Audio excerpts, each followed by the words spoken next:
Hello everyone, how are you doing? This is MD Tech here with another quick tutorial.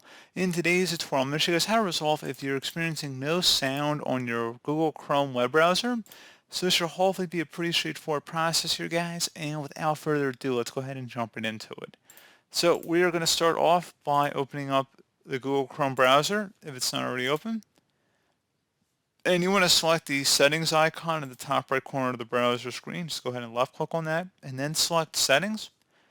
You want to go in the search settings field up at the top and type in content settings. One of the best results should say site settings. So you may want to just search for site settings instead and go ahead and open that up. You want to go down and select additional content settings. Select sound, sites can play sound, click on that. And if you see any sites that are not able to play sound in here, you just want to go ahead and delete them. There should be a little trash can icon next to it. So again, not allowed to play sound. If there are any sites under here, you just would go and delete them from the list. And that's pretty much it. And then default behavior, make sure sites can play sound is selected up here. So pretty straightforward process, guys, on how to do that. And as always, thank you for watching this brief tutorial. Do hope I was able to help you out, and I do look forward to catching you all in the next tutorial. Goodbye.